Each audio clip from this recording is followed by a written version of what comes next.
Yamunate Ravanachari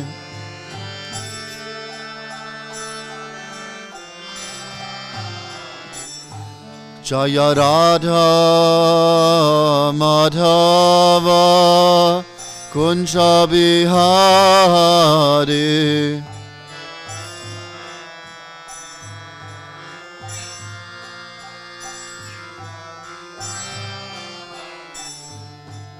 Gopi Chana Vallabha Girivaradari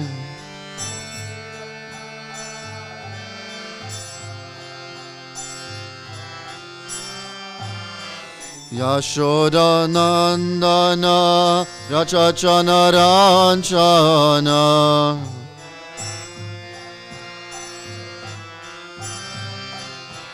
Yamunate Ravanachari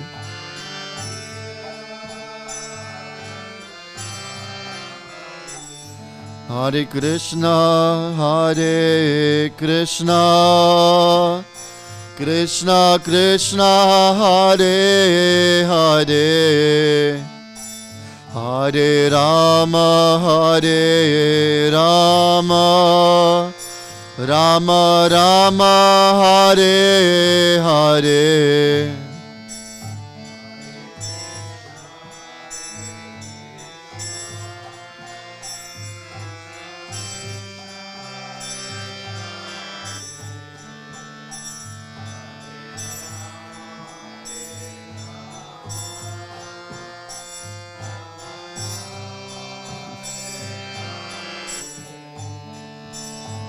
Hare Krishna, Hare Krishna, Krishna Krishna, Hare Hare, Hare Rama, Hare Rama, Rama Rama, Hare Hare.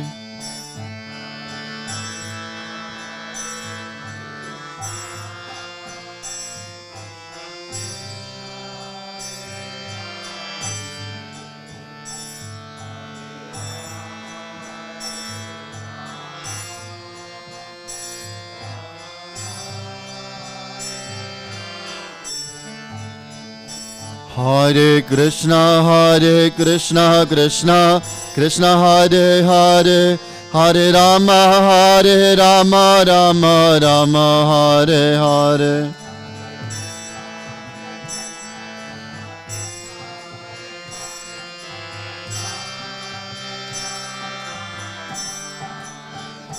Hare Krishna, Hare Krishna, Krishna Krishna, Hare Hare, Hare Rama, Hare Rama, Rama Rama, Hare Hare.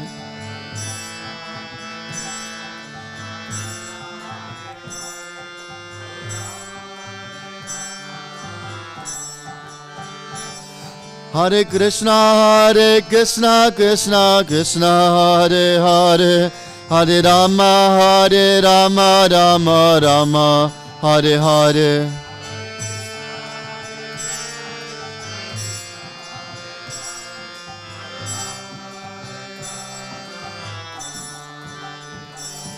Hare Krishna, Hare Krishna, Krishna Krishna, Hare Hare, Hare Rama, Hare Rama, Rama Rama, Hare Hare.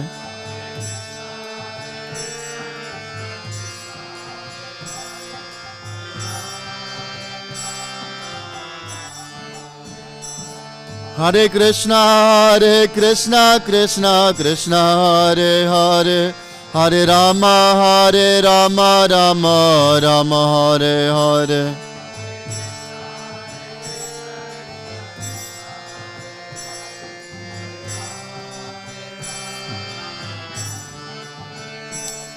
Hare Krishna, Hare Krishna, Krishna Krishna, Hare Hare, Hare Rama, Hare Rama, Rama Rama, Hare Hare.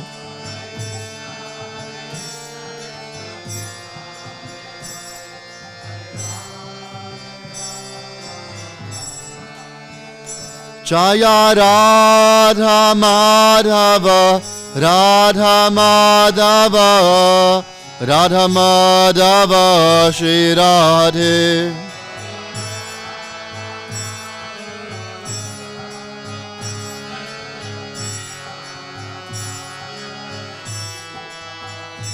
Jaya Prahlad Nisingha, Prahlad Nisingha, Prahlad Nisingha, Jaya Prahlad Nisingha.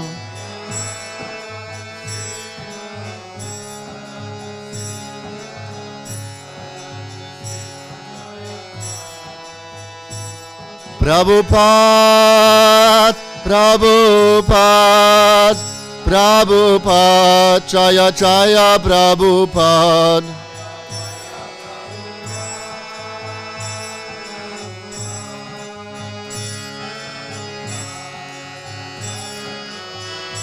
Jaya Jaya Prabhupada, Prabhupada, Prabhupada, Jaya Jaya Prabhupada.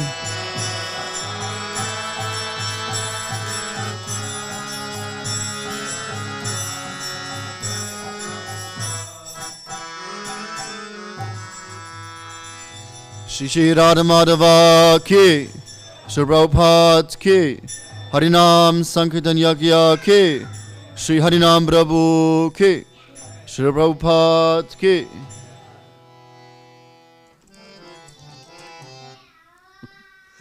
So, Deutsch oder Englisch? Wer spricht nur Deutsch? 1. Wer spricht, who speaks only English?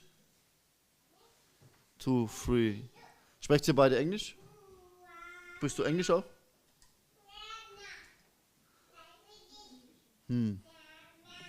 Soll ich nicht sprechen? Du entscheide.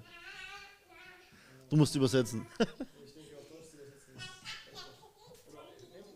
Also wenn ich Englisch spreche und du übersetzt ins Deutsche? Ist ja auch egal.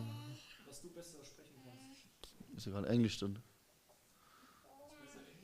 Ah? Ja, ich lese halt Bücher auf Englisch, ist einfacher, das dann zu verwerten. Ich fand gerade interessant, dass Nishingadev Ananta Shesh hat, weil ich habe vor ein paar Tagen habe ich mir Gaia angeschaut. Gaia kennt ihr vielleicht, so eine, keine Ahnung, so ein Abo habe ich einen Monat frei. Gibt es viele Sachen über Spiritualität und alles Mögliche. Vieles ist unpersönlich. Aber anyways, und die haben, geht halt darum, ein bisschen den Geist zu kontrollieren, unsere superhuman Fähigkeiten zu entwickeln. Darum geht es halt auch in diesem Kapitel. Und dann haben die irgendwie, die haben Buddha verehrt. Und Buddha hat dann, war Ananta Shesh. Warte mal, habe ich jetzt Deutsch gesprochen oder Englisch? Aha, English, okay, sorry. I just thought about Ananta Shesh because I saw a video recently and some impersonalists. They worshipped Buddha to get some superpowers, kind of. And they worshipped Buddha, and around Buddha was Ananta Shesh.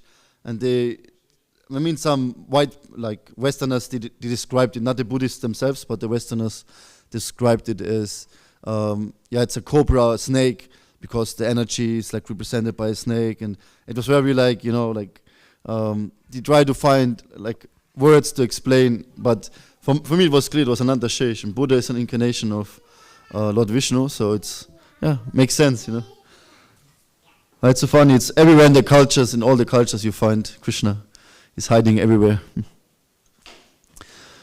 We're reading from the 13th chapter, Nature and Joy and Consciousness, Prakriti, Ishvara, and Purusha. And Purusha in that case is the soul. Many times in the scriptures, in Yoga Sutras, Bhagavad Gita, the soul is described as Purusha. So it's not only Krishna is Purusha, also we are Purushas. We are also small, controllers of our own field of activities. Om Namo Bhagavate Vasudevaya. Om Namo Bhagavate Vasudevaya.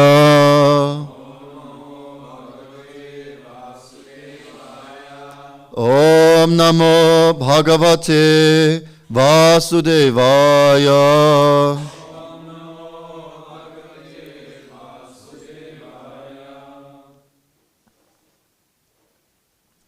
Last time we read already the first two verses. Now it's which one? Only can see the word on the side. It's verses 8 to 12, and the first two we read, and we also read the purport to the first two verses. So I will continue with the last three shlokas and finish the whole purport. It's a very interesting chapter, the most philosophical chapter, chapter 13. It describes 6 questions, and the 6 questions are: what is material nature? What is the body? I mean, Prakriti, material nature, Purusha. Then Jnana, knowledge. Jnaneyam, the object of knowledge. And the knower of the field, and one we missed. Kshetra, the field, and Kshetra Kya, the knower of the field. So these 6 topics will be described here in the 13th chapter. And recently was a nice class from one devotee, but nobody was here, only me. Vishwavasu Prabhu, a Russian preacher, maybe you know him from Cologne. He came here for a couple of days, and maybe Prabhu was here, don't know, but a few. 2 guests came then at the end. And it was a very nice class, and he spoke also shortly about Bhagavad Gita and how he presents it when he preaches to new people. And the main topics of the Bhagavad Gita, as we know, is Ishvara, Jiva, Purusha, Prakriti, Prakriti, Ishvara, Jiva, Kala, and Karma. But there's another topic, Yoga. And these 6 topics, they are all related with each other. And related to this chapter, it's really nice explanation. It's there's a connection always between Purusha, between the Supreme Personality of Godhead, and between Jiva and Prakriti, material nature, and between material nature and the Supreme Lord. So between material nature and the Supreme Lord, they are connected by Kala, by time. The material nature and the Jiva, they are connected by karma, by actions and reactions. And the soul and the Lord are connected by yoga. Makes sense, yoga. Huge, to unite, to connect. So the Lord and the soul are connected by yoga. And these 6 words, with these 6 words and these 3, relationships with each other, we can explain our whole philosophy. Everything is in these 6 words and the connection between them. It's very interesting. If you think about it more deep, you can really explain everything. There's all aspects of Krishna consciousness inside. And then he spoke about, I give a nice example, like how would you start to preach Krishna consciousness to someone? What would be your approach? What would be the first thing you will tell someone?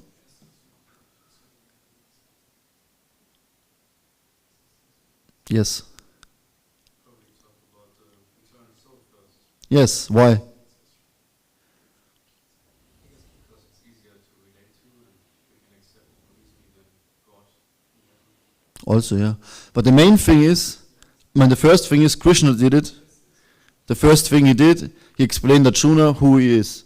That he is not this material body, that he is an eternal spiritual soul. So we follow the footsteps of Krishna, obviously. So that's very powerful. But there was an example given by Vishwavasu Prabhu, and he said, in America 100 years ago, they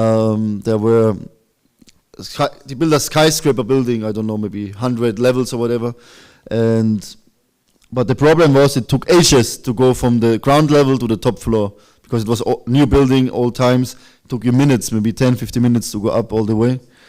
And then the people complained, and then they had to find a solution how to solve this problem. Do you know what was the solution? That people stop complaining when they're using the elevator? Play music? Like they play music? No? By putting a mirror, Mirror. Why the mirror? because you can see your reflection. Yes. You know, you forget everything. Yes, you forget it. I really like this point. Like, it makes sense.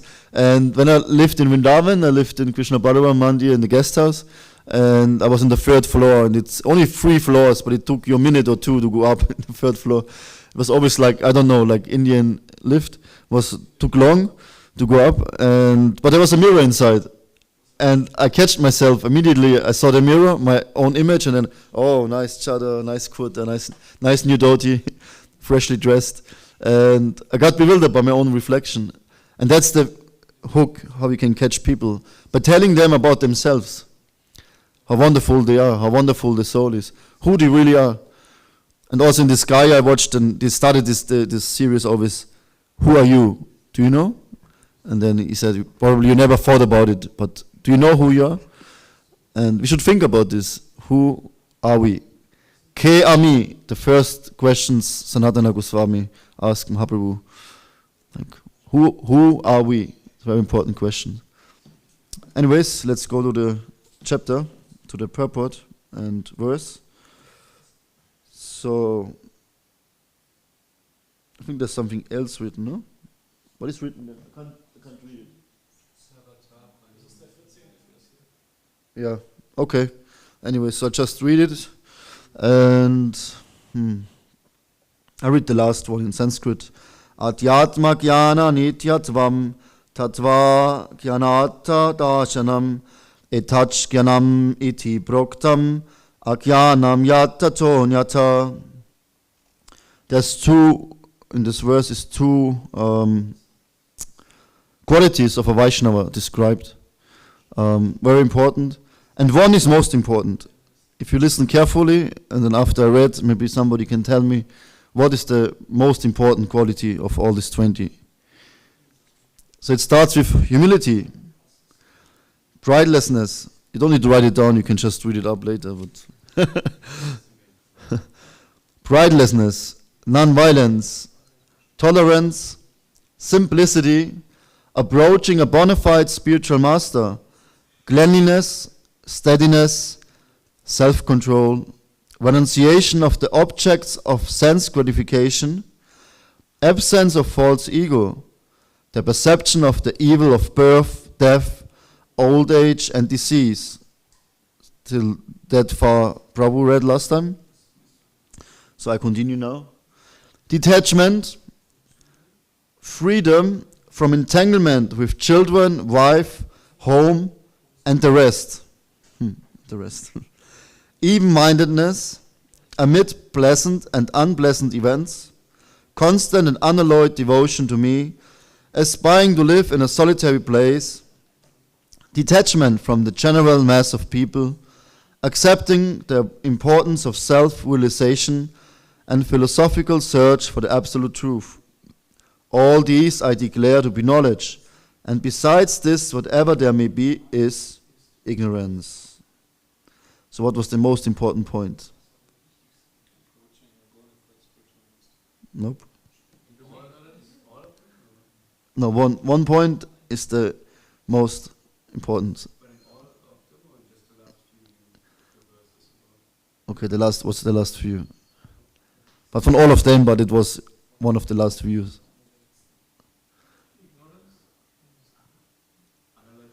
Yes. It's the most important point for us. Constant and unalloyed devotion without any deviation. That's the most important point.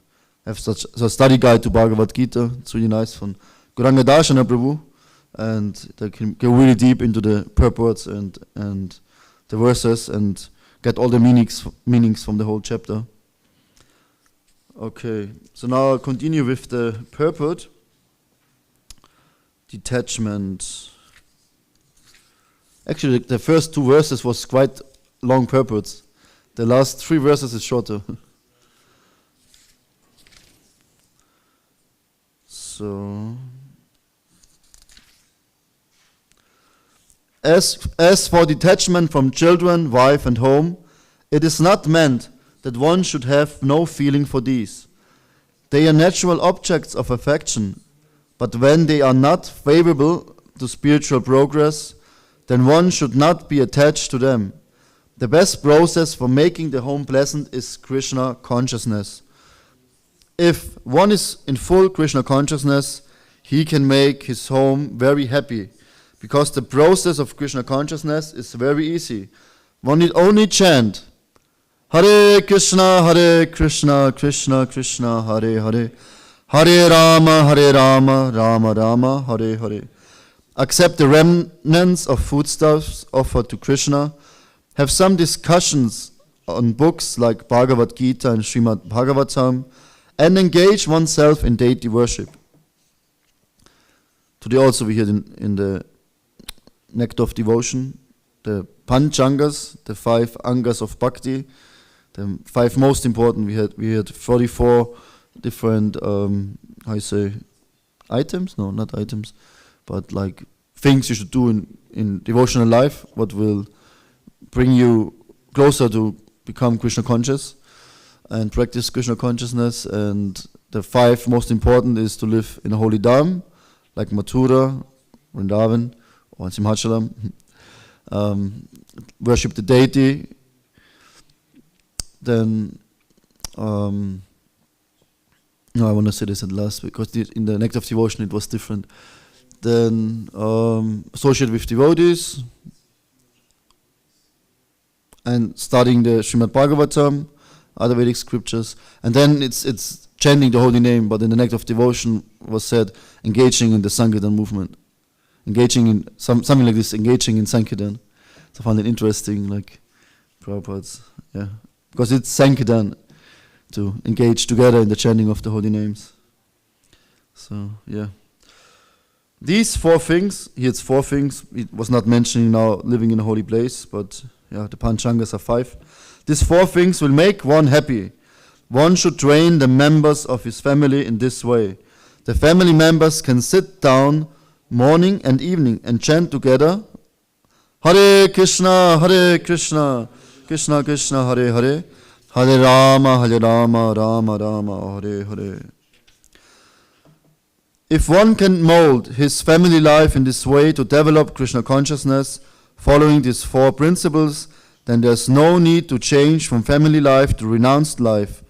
But if it is not congenial, not favorable for spiritual advancement, then family life should be abandoned. One must sacrifice everything to realize or serve Krishna, just as Arjuna did. Arjuna did not want to kill his family members, but when he understood, some notes here, when he understood that these family members were impediments to his Krishna realization, he accepted the instruction of Krishna and fought and killed them.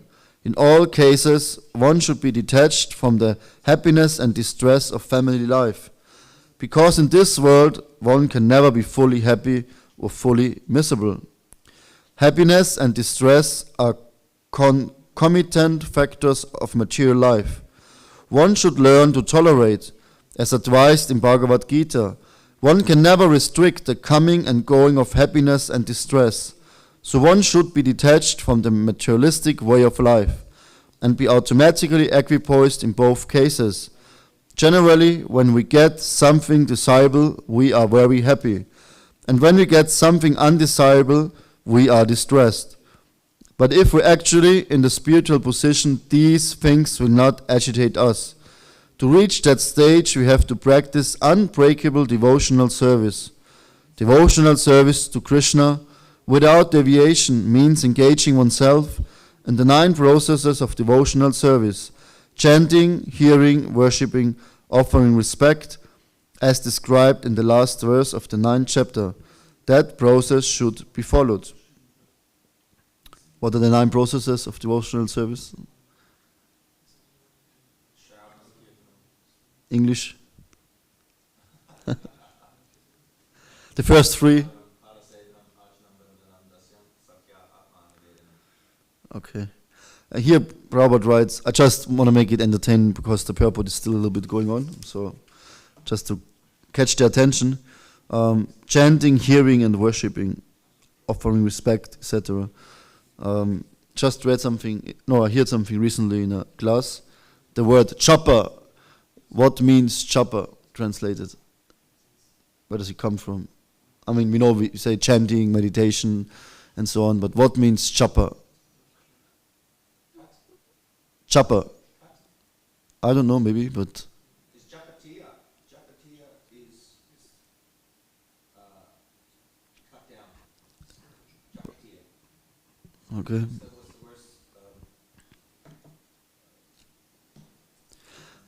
the worst. What I learned is cha comes from chanma and pa comes from papa. Means sin, papa means sin.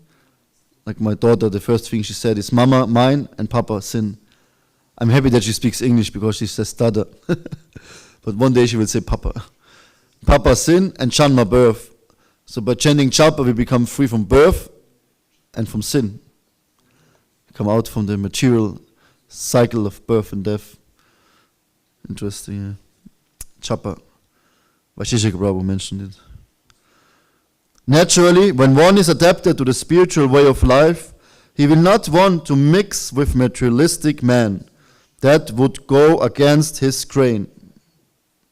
One may test himself by seeing how far he is inclined to live in a solitary place, without unwanted association.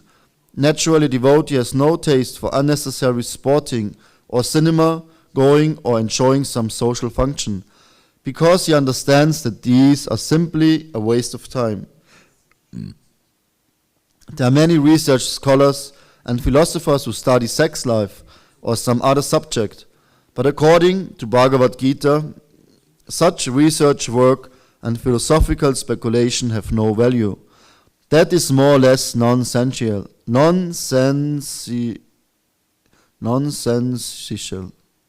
According to Bhagavad Gita, one should make research by philosophical direction into the nature of the soul. One should make research to understand the self. That is recommended here. As far as the realization is concerned, it is clearly stated here that Bhakti Yoga is especially practical. As soon as there is a question of devotion, one must consider the relationship between the super soul and the individual soul. The individual soul and the super soul cannot be one, at least not in the Bhakti conception. The devotional conception of life, this service of the individual soul to the Supreme Soul, is eternal, nityam, as it is clearly stated. So bhakti or devotional service is eternal. One should be established in that philosophical conviction. When I prepared for the class, I checked if Prabhupada has a class on this verse, and actually he has. And he didn't spoke about all these qualities actually. He only spoke about our connection between the soul and the Supreme Soul, and that we are subordinate to Ishvara. This was his point, that we understand who we are. It's interesting. I thought like he will speak about the Vaishnava qualities, but so I will also follow his footsteps. I will not speak about the qualities because in the purport Prabhupada already elaborately explains all these qualities. We're almost done. Maybe 2-3 minutes more reading. In the Srimad Bhagavatam, this is explained. Vadanti tat tatva vidas tatvam yakyanam advayam. Those who are actually knowers of the absolute truth know that the self is realized in 3 different phases, as Brahman, Paramatma, and Bhagavan. Bhagavan is the last word in the realization of the absolute truth. Therefore, one should reach up to that platform of understanding the Supreme Personality of Godhead, and thus engaging in devotional service of the Lord. That is the perfection of knowledge. Beginning from practicing humility. So it starts with humility. This was also Prabhupada mentioning in the class. So of all these points, the most important is humility. I mean, unalloyed devotion, but it starts with humility to lead us to unalloyed devotion. Now we hear here more about this point. Beginning from practicing humility up to the point of realization of the supreme truth, the absolute personality of Godhead, this process is just like a staircase, beginning from the ground floor and going up to the top floor. Now, so it starts humility, and we're going all the way up, like the yoga ladder, Patanjali Yoga Sutra, whatsoever. We have all these different paths, but in this way, our path, especially to get devotion to God, to understand the absolute truth, starts with being humble. This is the essence of all we get, like everything. We chant this verse every day in the morning, Trinada Bisonichina. So we should really, really, work on that point, to be humble. Krishna will not show himself, he will not reveal himself if we are not humble. It's like secret. It's not secret, it's so many times described, but very important point.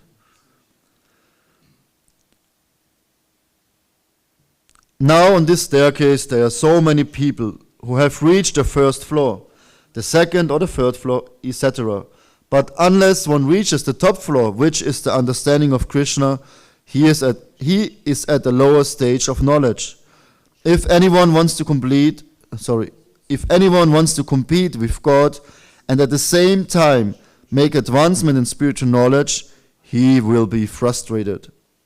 It is clearly stated that without humility, understanding is not truly possible. To think oneself God is most puffed up, although the living entity is always being kicked by the stringent laws of material nature. He will still think, I am God, because of ignorance. The beginning of knowledge, therefore, is amannitva, humility. One should be humble and know that he is subordinate to the Supreme Lord. Due to rebellion against the Supreme Lord, one becomes subordinate to material nature. One must know and be convinced of this truth. Om Ajnanati Mirandasya Kananchana Shalakaya Chakshur Militam Yena Tasmai Shri Guruve Namaha. Jai Shri Krishna Chaitanya Prabhu Nityananda Shri Advaita Gadadha Shri Vasadi Gaura Bhaktarinda. Hare Krishna, Krishna Krishna, Hare Hare, Hare Rama, Rama Rama, Hare Hare. I will not read the whole verse again, but it describes the qualities. You can study them. Also said, when you prepare to getting a child, to attract a special soul, you should read always these qualities. My wife did also. She wrote it on a board, and then every day she was meditating about qualities, about Vaishnava qualities. And for us it's important to know these qualities and to prove ourselves and to make a checklist how far we can see ourselves embodying these qualities. We should always give honest feedback to ourselves. Every day we should reflect, go for a walk, or just take a few moments. Don't just listen to lectures the whole day and chant and don't reflect. So it says chanting, hearing, chanting, and remembering. Of course, this verses is focused on Krishna, but also for us, it's always the same process. We should also remember what we heard, remember what we say. That was so important to share it with others. Take a good friend and tell him what you read today. It's powerful. I remember when we did this in Sankirtan, like in the evening sometimes we shared our realizations from the day or what we read. Actually I wanted to speak more about book distribution today because we have the pre-marathon Sankirtan meeting, but it's less time and let's see. But it's very important to share this knowledge. But most important than to share this knowledge is actually to share in which qualities we lack. What is our problems? What is our anatas? What is our difficulties? And most of the time it's very difficult for us to open our hearts and to share with others what we're struggling with. I mean, just take a moment, a few seconds, and think about what is the most difficult thing in your spiritual practice. Why you can't come closer to Krishna? What is your habit? What is your What is your anatta? What keeps you in this material world? All of us, we have this. All of us, we need to face it at one point. And all of us should have someone in life where we can share it with whom we can share it with. Because if we keep it for ourselves, we're not honest. We know Krishna knows, but nobody else knows. I will not share it. So if I ask you now to share it, would you share it here? I will not ask you, but in order we always need find someone to make us accountable. That we can ask him, hey Prabhu, what do you think about me? I remember Ananda Krishna, he was really good. He was very straight, and he just came to me, Advaita, you're nonsense, you're talking too much. It's like, he said, think about yourself in the third perspective and look at yourself. And then observe yourself, how much you talk. You think it's nice for other people, you know? And I could accept it somehow. I was like, in the first moment, I was like, okay. It's like, he was very straight and heavy. But then I tried to follow his advice, and I could see, yeah, I'm talking too much. So many things is unnecessary. I don't need to mention or talk about it. So I tried to slowly talk less. And this is also an important point for Vaishnavas. To talk not useless prachalpa, gramya katha. So it's important that we go to someone and ask him, hey, Prabhu, please tell me, what is my fault? How can I improve in my spiritual life? And if you ask someone, this person probably will tell you. I mean, now I don't like to chastise people or tell them their faults, or I will not go to him, Prabhu, you're chanting, I don't know, I think you don't, you swallow the whole words, you don't chant even Hare Krishna, you chant Hare Krishna's Mas, just something, whatever, but I would not tell him. But if he would come and ask me, hey Prabhu, how's my chanting? Can you reflect, can you give me a feedback? And I would tell him, yeah, it's nice, but actually this and this, maybe you can improve. I would tell him honest, give him a feedback. So jump over your shadow and find someone you can ask, and some senior devotee or your Guru Maharaj, best somebody who knows you. And then accept it and work on it. Actually, I didn't want to talk about this, but yeah. So we got bewildered. And the rebellion against the Supreme Lord, it starts with humility, but because we couldn't remain it, or even now, we are not humble, and we're envious, and we are Purushas, and we're trying to become Param Purusha. Hare Krishna, Param Purusha Prabhu. He's already here, the Param Purusha. Become Ishvara, the controller. Aham Ishvara, no. Ishvara Aham, Aham Bogi. I'm the controller and I'm the enjoyer. Yeah. And Krishna is so kind. He gave us the opportunity to become the controller and to become the enjoyer. But here it says, because of the rebellion against him, we will become subordinate to the material nature. In the beginning it seems maybe we can control the material nature. We are kind of elevated yogis, maybe even Lord Brahma. But at the end, if our heart is not on the right place, not filled with love and devotion and pure bhakti to the Lord, we will become slaves to the material nature. Anyways, I have to talk about Dhruva Maharaj. I prepared actually recently for a lecture in Passau, but then nobody came, so we just had Kirtan. And I wanted to talk about Dhruva Maharaj, but it's so short time. But it's such a nice story where we can learn so many Vaishnava qualities and things about ourselves and our devotional path. Once upon a time, do you know the story about Dhruva Maharaj? It's one of the favorite stories of Chaitanya Mahaprabhu and the story of Prahlad Maharaj. And Prabhupada writes, somebody who understands the story of Dhruva Maharaj, he will become a pure devotee. He will come to the platform of pure Krishna consciousness. And Dhruva was the son of Uttanapad. And one day, Uttanapad had his son Uttama on his lap, And then Dhruva Maharaj also came and wanted to sit on the lap of his father. And he had many wives, and one of these wives was Suruchi. And Suruchi, she was full of anger and pride and hatred towards Dhruva Maharaj. And she told him to go down off the lap, please. You're not qualified to sit on the lap of your father. Her son was there, he's qualified. And he told him, you should go and worship Lord Vishnu. And if you worship Lord Vishnu, maybe next life you can take birth again and you can become my son. Wow, that's something. And Dhruva, he was a kshatriya. He was only 5 years, but he was a true kshatriya. And he was like, his heart was burning. He was like so in anger and rage. He couldn't keep it in himself. So he went out of the palace. And he was crying and he was so angry.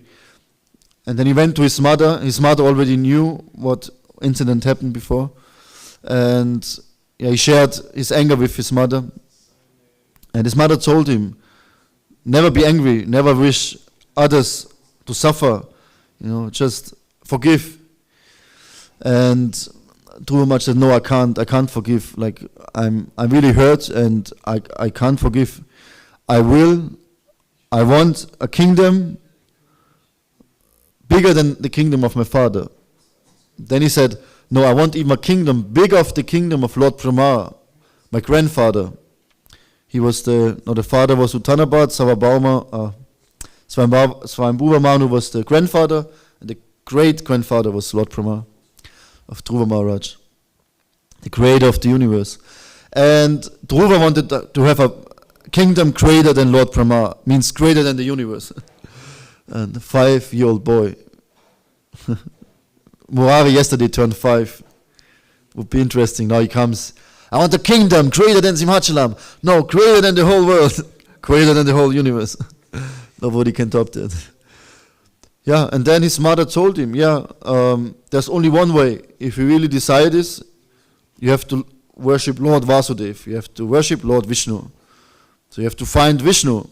So she sent him to the forest to meditate and to perform tapasya to find Vishnu. So Dhruva Maharaj went to the forest, and on the way he met Narada Muni. And Narada Muni, he already knew what is happening, but he asked him, where are you heading? What are you doing? And he said, my dear Narada Ji, I want to worship Lord Vishnu because I want to have a kingdom greater than the kingdom of Lord Brahma. And Narada Muni told him, you shouldn't do that, You're a small child, just forget about it, Like, just don't do it, But he was very stubborn. He said, no, I have to do it. Sorry, he couldn't listen, I will not do it. And Narada said, okay, then that's fine. But if you go there, then he spoke in his ear, he spoke a mantra. You know which mantra he spoke to him?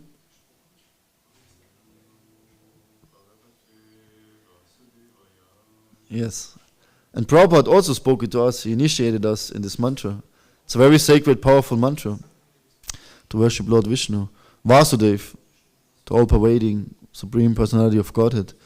And Dhruva Maharaj went to the forest, and Narada told him, he instructed him how to worship Vishnu, to make a deity in form of water and earth, and to chant the mantra and to perform pranayama. And then Dhruva Maharaj, he practiced pranayama, and at the same time he worshipped the deity, and he was standing in one leg. The Guru Maharaj said once, would be interesting to know how he did it, all three together. But as we later read, pranayama, the perfection of pranayama is to stop the breath. So it's possible. If you don't breathe, you can worship the deity. In 6 months, he worshipped Lord Vishnu for 6 months. Like pure devotional service, 6 months. We can also do it, 6 months. 1 marathon, 6 weeks. And you can do it the first week in the marathon. He did the first month. Dhruva Maharaj only ate berries and roots and stuff of this, like once a day, the first month. The second month, every third day he ate some grass and some leaves. The third month he drank only water, I think once a week or something. The fourth month he only took a breath every 12 days. And after 5th month he already perfected pranayama and meditation. And in the 6th month he could see the Supreme Lord in his heart. So every week on the marathon you can develop a little bit more. And at the end of the marathon you will see the Lord in your heart. And he meditated on the heart, and he became almost one with the Lord. And he became as heavy as the Lord, it says. And then he became so heavy that with his toe, he was standing on one leg, and with his big toe he dig a hole in the earth. And the whole earth was suffocating, the whole universe was suffocating. And the demigods became like furious and became, afraid that it would be the devastation of the universe. So they went to Lord Vishnu and asked him for help, and Vishnu said, no problem, I will solve everything. I will appear in front of Dhruva Maharaj. And so then Lord Vishnu appeared in front of Dhruva Maharaj because of his severe austerities. And it's described, it was pure devotional service. Why? Because he listened to the instruction of his spiritual master. So this story of Dhruva Maharaj is so like, I could maybe talk a whole day about it, but we have Surichi, the stepmother, who is very like, proud and wished bad luck to her stepson. We had there's a father who is a very weak heart. Then we had the mother, who is a very great heart, who even tried to talk out of Dhruva Maharaj's bad intentions and that he forgives. And then she was also his first spiritual master, sent her to the forest and told him to perform austerities and worship Vishnu. Cool mother, huh? If she tells you this. And then he met Narada Muni. And the lesson we learned from Narada Muni, to align with the instruction of your spiritual master. It's so important that we take the instructions of our spiritual master very serious, to heart, that we do everything exactly what he says, that we understand that this is the connection, the missing link between me and the Supreme Lord. And Lord Vishnu, he appeared in front of Dhruva Maharaj. And then Dhruva Maharaj, he saw the Lord, and it's described, with his eyes, he drank the Lord's sweetness. With his mouth, he kissed the lotus feet of the Lord. And with his arms, he embraced the beautiful form of the Lord. And he was stunned, he was paralyzed, he couldn't speak anymore. He was like completely flabbergasted. Imagine now Krishna appears in front of you. Imagine now Lord Shingadev jumps out of the altar. Like today I took darshan, I was chanting some mantras here and did kirtan alone, and I watched Lord Nishingadev. And before Krishna consciousness, I liked fantasy, Lord of the Rings and this stuff, and somehow it's still in my head somehow, some skara. But then I watched the Lord and I thought like, wow, I'm living the fantasy, I'm living the life. Like people, they dressing, like I don't know, like I remember before they had this language of the elves, and then they dressed like elves and dwarves and whatever, and they played, Lord of the Rings in real life, and even made a religion out of it, that some people think it's real, it really happened. So, and I always wanted to have a life like this, and we have it actually, I mean, come on, we worship a lion, half man, half lion here on the altar sitting. We're going out in the war zone with books nobody wants, like fighting against Maya. Yeah, it's a little bit of fantasy life, no? If you tell someone, like Akila said something today, if you tell someone that we worship Krishna, a cowherd boy, like he's 5 years old, blue, rolling in the dust, stealing butter, sharing it with the monkeys, and this is our God and we worship him, then people will think like, okay, anything else you want to tell me? But this is Krishna. And Dhruva Maharaj, when he saw Krishna, he couldn't speak. He was like completely like, just think about it, Krishna appears now in your heart. I mean, in front of you. And then Lord Vishnu, he came on Garuda, and he took his conch and he touched the forehead of Dhruva Maharaj. Ding. And then all of a sudden, he realized all the knowledge of all the Vedas. So also we learn from there, worshipping the Lord is the highest. Because the Lord from within, he will reveal all the knowledge of the Vedas. You don't need to study all the Vedas. You just need to start worshipping the Lord. And then the Lord will touch you and give you the knowledge to understand him. Yeah. And this chapter is all about knowledge.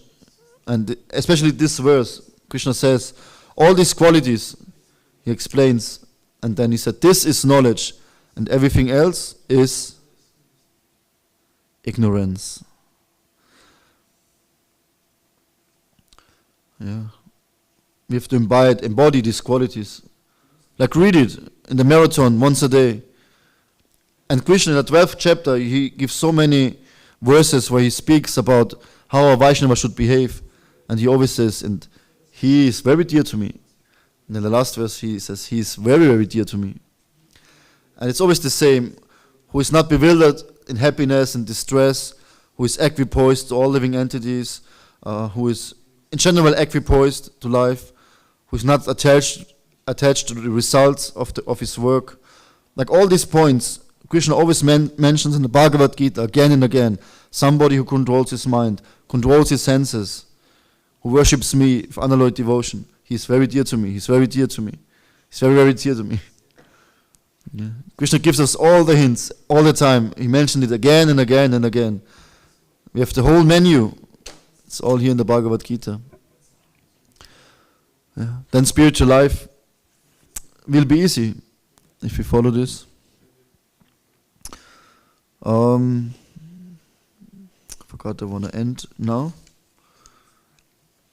Maybe I have a note here. Yes, one point, the last point of Dhruva Maharaj's realization after Vishnu touched him.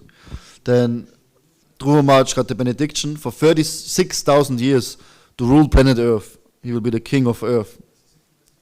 And after, he will get the abode, the planet, or the kingdom, bigger than the kingdom of Lord Brahma. He got a Vaikuntha planet, Shvetadvip. Shvetadvip is the pole star. You can always see, it's like always very effulgent because it's actually a spiritual world. And when the whole material creation is dissolved, then the pole star will be always there. Shvetadvip will be there. Dhruvaloka it's also called. So this is the planet Dhruva Maharaj rules now, bigger than Lord Brahma. So Krishna fulfills all desires. Even how Dhruva Maharaj started, very materialistic, completely in the false ego, acting out of anger. But he perfected, he used this in the service of the Lord because he followed this instruction of his spiritual master. So whatever desire we have, whatever unwanted anatas we have in our heart, but by following the instruction of our spiritual master, we can get rid of it. We can transcend it, we can transform it. And at the end, Krishna will appear. And then Dhruva Maharaj, he was so remorse and he felt so much shame because he desired for something so material. And then he realized, Narada Muni actually told him, do not desire something like this. And he didn't listen. And then the second time, Narada Muni told him, okay, if you don't want to listen, then I give you the way, chant Hare Krishna, chant Om Namo Bhagavate Vasudevaya. But the first time he didn't listen. Actually, Narada Muni, this was the first instruction. And then Dhruva Maharaj said, I looked for this verse everywhere in the Bhagavatam, and then I realized it's not in the Bhagavatam, it's in the Purana. Many of you know probably, but it is said that Dhruva Maharaj, he said, his realization was, he was searching for broken glass, but he actually got a diamond. So we're looking also for broken glass in the material world, but we got the diamond, the black diamond, Shyama Sundar, Krishna. It's in one of the Puranas, this verse. So yeah, take it to heart, the instruction of the spiritual master. Sorry I didn't spoke much about Sankirtan, but yeah, it's important also to understand why we're going on book distribution, why we're doing what we're doing, why are we chanting Hare Krishna, why are we sitting here in the Bhagavad Gita class, why are we waking up in the morning, why are we chanting Hare Krishna? I said this already, no? 3 times. Why are we chanting Hare Krishna? Answer, who? No, I'm asking you. Usually now it's time to questions, but now I question you. Why are we chanting Hare Krishna? Yeah. And why?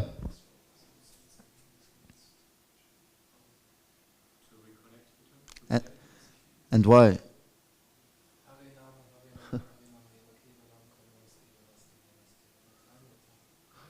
Yeah, it's all correct.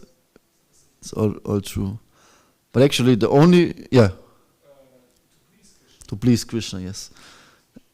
It's all about to please Krishna. Because Krishna likes it. Krishna tells us what he wants. If you study carefully, if you listen carefully, Krishna tells us every day what he wants from us. And what he really likes is japa, kirtan, that we chant his holy name, sankirtan, to chant the holy name together. In any form, also our service together is sankirtan. Going out of the street, book distribution is sankirtan. But together, Krishna wants us together. Yoga, to unite, to become one in the service of the Lord. It smells so nice here, eucalyptus. So much you use, nice.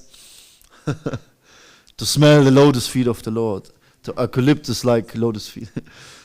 Yeah. And we need to meditate about this story about Dhruva Maharaj. We're going a marathon now and we hear about book distribution, that's nice. But when you go out, every day ask yourself, why I'm doing what I'm doing? Of course then we say, because I want to please Krishna. But what if this is very artificially? What if this is just on the surface? Just saying it because Advaita Simha said it now in the lecture. But ask yourself, why are you doing what you're doing? Why you want to practice Krishna consciousness? I can give you the answer, you have to find it for yourself. But every day ask yourself, why I'm here? Why I want to be Krishna conscious? Why? Not how we want to distribute books, how I can distribute thousands of books in a marathon, but why I want to do it. And then look yourself in the mirror and look at you. Navina always says this. Look in the mirror and look at you, and then you ask yourself, do I want to take a book from this guy? Huh? In the elevator, yeah. Go in the elevator on Sankirtan and then ask yourself, who am I? And do I want to take a book from this guy? Yeah. Just, this is all I give you for the marathon. The only inspiration, ask yourself every time, why? If you suffer outside on the street, ask yourself why. Go deep and pray and find the answer for yourself. Okay, sorry, I'm a little bit over time. Thank you for your kind attention. Maybe there's one question, then we can stop. Veda Sara Prabhu. Thank you for this wonderful lecture. Simha Prabhu. My question is, you mentioned at a certain point that one of the key things to learn out of the story of Dhruva Maharaj is that one doesn't need to study so much, that only by worshipping the Lord everything got revealed from inside. And I also met many people now who just told me, forget this, don't do that, just chant, chant, chant. So how is that properly to be understood? Because also we shall read, and maybe you can say something, elaborate this point, that would be nice. What was your realization in India in the beginning when you had a bad time, difficult time? I remember you told me. I don't know what you exactly mean, but when I started chanting more, everything became magical. Yeah. That's the secret. Of course we hear, it's just like we hear, I can't remember the explanation, but it's like we're taking food, like nourishment for the soul. So we need to eat every day, the same way we need to hear every day. I know when I don't hear, when I don't listen, my japa goes down. I don't chant properly. Like it's not good japa anymore. I don't finish my rounds in the morning, over the day. I have no inspiration. Also in book distribution, if I don't listen, if I don't hear, then I'm not inspired. Then it's somehow it's blocked. But sometimes there's times, like festival for example, I don't read for a week because, I read a few verses here and there and I listen to some lectures, but most of the time I'm in the kitchen. And if I have some free time at all, I go to the kirtans and then I go to sleep. Yeah. So I realize sometimes you have the inspiration and Krishna is very present. You don't need to read so much because you're already in the flow, you're connected. You chant more and you serve more. And then sometimes we need to read more because we don't have the inspiration. And sometimes we have the balance. Like some devotees, they are steady the whole time, the whole life.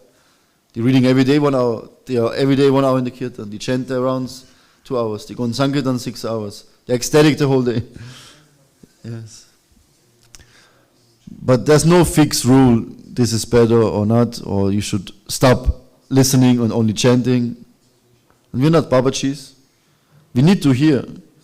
We need to listen to the Bhagavatam. We need to listen, reflect, apply, and pray to the Lord that we can use this knowledge.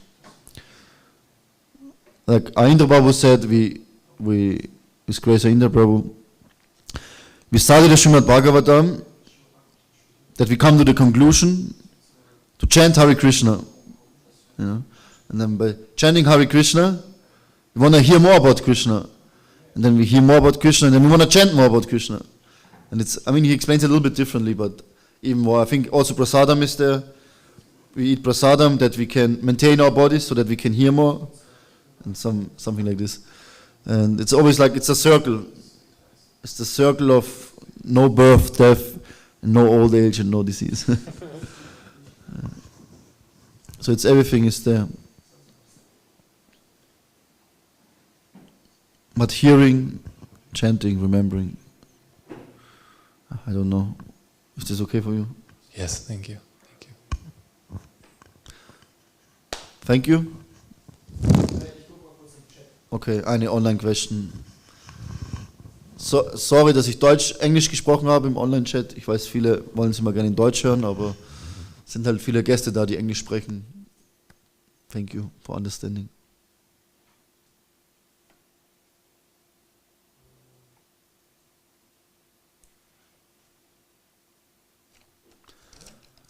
Ja oder nein?